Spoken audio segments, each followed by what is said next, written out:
Olá pessoal, tudo bem? Estamos aqui para mais uma aula de geografia, para fazer aí uma revisão rápida com vocês, com alguns conceitos em relação à hidrografia geral. Aqui na tela atrás você consegue dar uma olhada nos slides. Primeira coisa rapidinho para a gente começar e poder dar essa revisão rapidinho para vocês, a gente vai lembrar aí das questões da distribuição da água no planeta. Olha só, a água no planeta está distribuída desta forma. Aproximadamente, os números podem variar um pouco. Mais ou menos 97% da água do planeta é salgada, 3% dela é doce.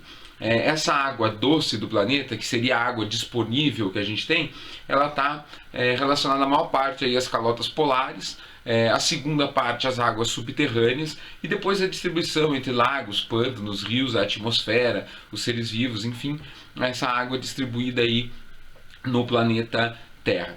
Dá uma olhada aí no gráfico, tá bem ilustrado para você, você pode ver que a grande parte desta água está em forma de calotas polares ou topo de montanhas, em forma de gelo. Dá uma lembrada nisso para quando vai pensar para aquecimento global. O Enem gosta muito de fazer isso, de relacionar a questão da água a outras questões aí da geografia, da biologia, enfim, né? E pode relacionar aí então com essa questão do aquecimento global. A água ela não está parada no planeta, nós sabemos disso, ela está aí no chamado ciclo hidrológico, a água se movimenta. Essa água que se movimenta por ação, por motor principal, a radiação solar, que a água absorve, ela chega ao máximo dessa radiação, a sua água chega ao ponto de albedo, ela começa a liberar calor e junto com a liberação e a evaporação, formando as nuvens. Lembra de uma coisa, a evaporação ela não é a única forma da água ir para a atmosfera. Um sistema chamado evapotranspiração que soma toda a evaporação que vai para a atmosfera, da superfície para a atmosfera, mais a transpiração das grandes florestas, então chamamos de evapotranspiração esse sistema. Muito bem, o ciclo da água que você vê aqui na apresentação vai para precipitação, não esqueça, chuva, granizo e neve, as únicas coisas que precipitam.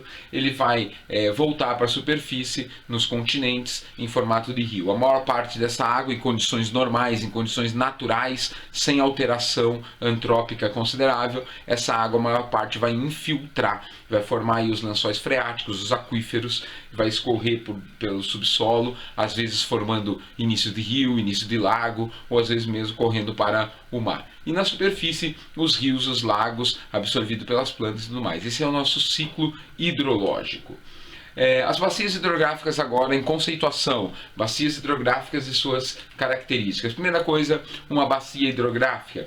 Bacia hidrográfica entende-se um lugar que tem um rio principal, seus afluentes e seus subafluentes. Essa área delimitada pelo rio principal, afluentes e subafluentes, nós chamamos de bacias hidrográficas. Já as regiões hidrográficas, ou região de drenagem, ou área de drenagem, são o conjunto das bacias hidrográficas, a junção de todas as bacias hidrográficas. Por exemplo, eu posso falar a região hidrográfica do Sudeste, ou a região hidrográfica da norte do Brasil. Enfim, nós podemos falar em região um conjunto de bacias hidrográficas. Dentro de uma bacia hidrográfica maior, nós podemos ter as microbacias, não esqueçam disso. São as bacias dos afluentes e subafluentes formando bacias menores.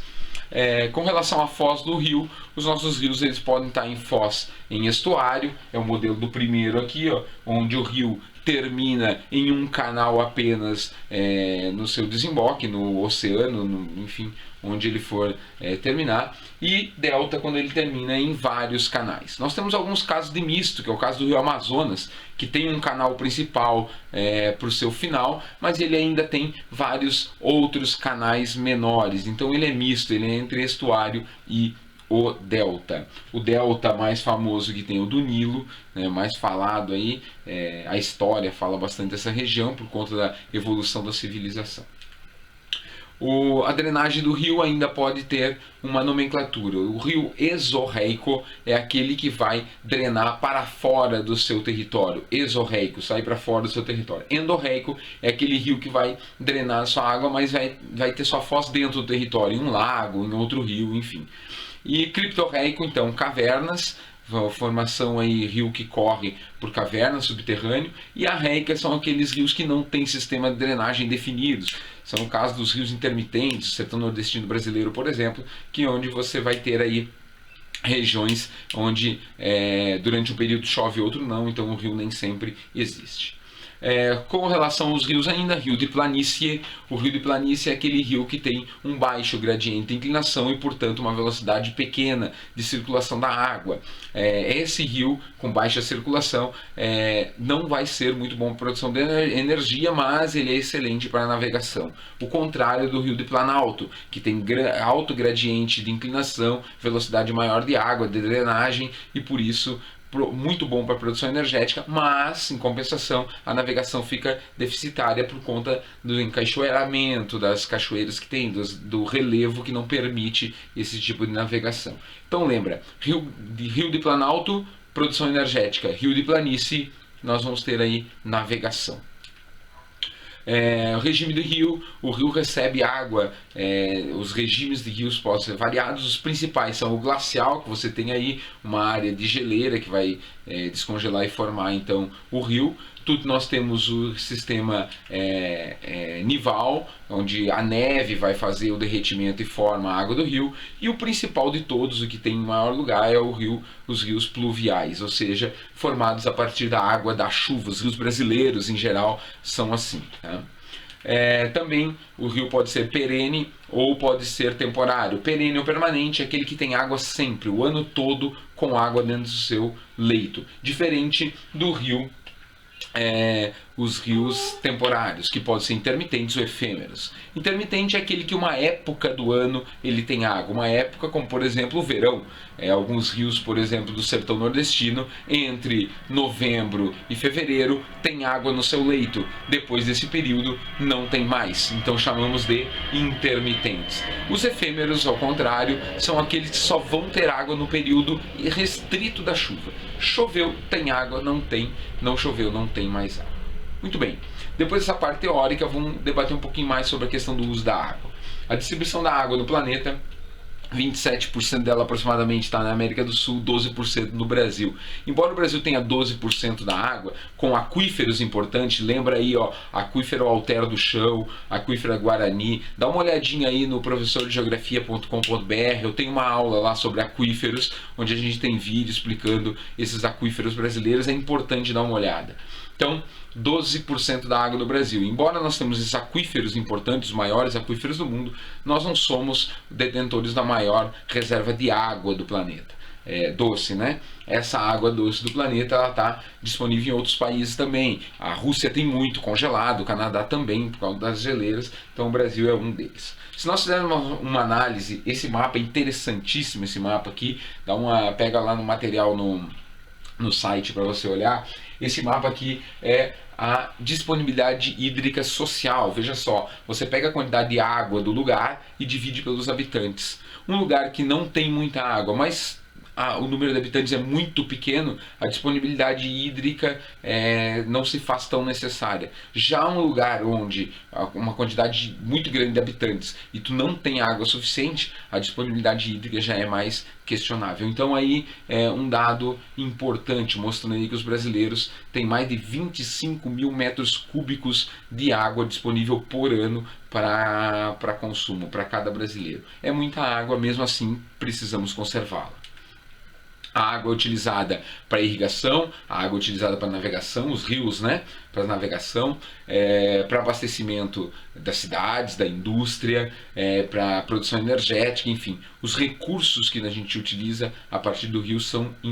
Continuando, gente, então olha só, o consumo de água no planeta fica a maior parte dessa água aí, grande parte dessa água doce está consumida pela agricultura. Como eu vinha falando, quase 70% para a agricultura, 21% para a indústria e o uso doméstico apenas 10%. Veja só como o consumo de água no mundo e pelas pessoas acontece muito mais pelo que se come, pelos produtos que se compra, do que pela água que realmente se bebe ou se usa no banho. Não por isso que agora possamos desperdiçar água. Veja só que no século XX chegava a 800 litros de água o uso por pessoa. Hoje calcula-se que esteja em torno de 1.500 litros por pessoa por dia de água. Isso deve-se muito mais ao consumo do que realmente ao uso efetivo da água no nosso dia a dia. Então a água é uma questão muito importante. Enem cobra muito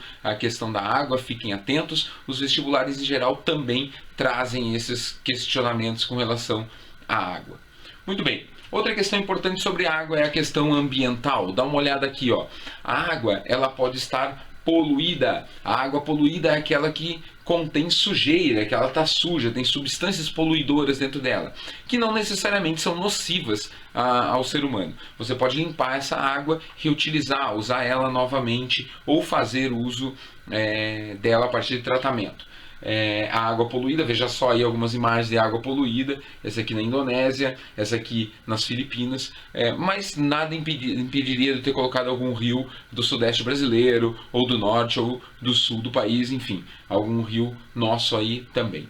Diferença é a água contaminada. A água contaminada ela é diferente, por quê? Porque a água contaminada ela pode ser nociva. Atenção, aí pode te causar a doença. A água contaminada ela pode causar a morte, inclusive, no consumo. Nem sempre a água contaminada está poluída e nem sempre a água poluída está contaminada. Então você pode observar assim, eu posso ver um rio que a água está bonitinha, clarinha, limpinha, mas ela está contaminada. Por o contrário, tu pode ver um rio completamente sujo, cheio de poluição, mas não haver contaminação de risco nessa água. Contaminação existe, mas não contaminação de risco ao ser humano. Tá? Fica ligado nessa questão importante. Para terminar, as águas oceânicas. 4 grandes oceanos do planeta. O Oceano Pacífico, o maior de todos, maior extensão, aí ligando a Ásia à América, né? Aí, importante então, o oceano. O segundo, o Oceano Atlântico, que é o oceano historicamente mais utilizado, as grandes navegações, a movimentação de cargas hoje em dia muito grande nesse oceano. O Oceano Índico, que é o menor, tem a menor área, mas é um oceano que é importante por conta da movimentação asiática hoje, né?